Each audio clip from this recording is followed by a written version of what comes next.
So welcome back guys, I'm very happy for you guys to be here, and today, as the last videos, I'm going to go over the transfer news from today. So we're going to start off with Nainggolan. So there's actually quite an update. So yesterday there was many news talking about him having a possible deal in Fiorentina, but today news has emerged that Inter are actually quite close to finding a loan deal with Cagliari for Nainggolan, which would actually be a great solution for him personally.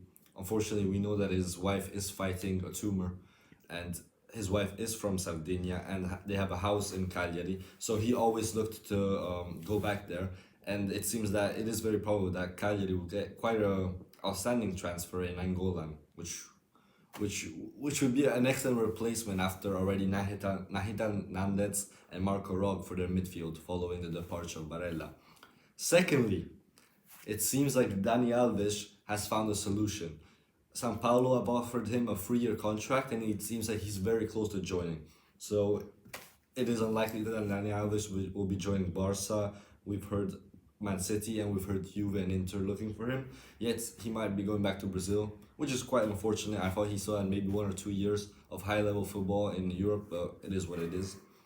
Third, talks have reopened for the Cancelo to Manchester City deal. Now, as the talk started already a couple months ago, the deal was always supposed to be that Cancelo would go to City, Danilo would go to Juve, and the two clubs would find what worth for each player they agree with. And it seems like right now, especially City is believing that Cancelo should be worth 60 and Danilo should be worth 30. Now keep into mind, these deals are never how can I say, are never player plus cash.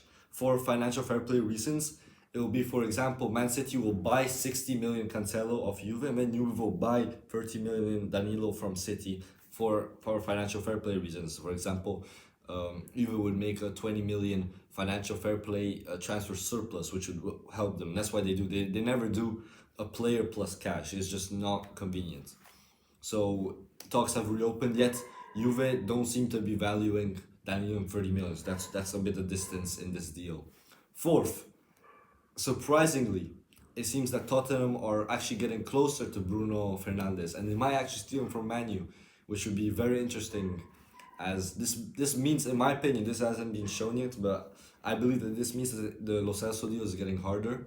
So Tottenham are starting to eye Bruno Fernandes, and I'm pretty sure this would piss off a lot of Manu fans if Tottenham, out of all teams, would start to steal players from them. Would start to allure players to Tottenham, not to Manchester United. It used to be the other way around. But yeah, Tottenham are eyeing Bruno Fernandes quite heavily, and I want to see in the next couple of days what happens. If it's because they're not getting Lo Celso, if it's because they might get both, which I find highly unlikely unless Eriksen leaves.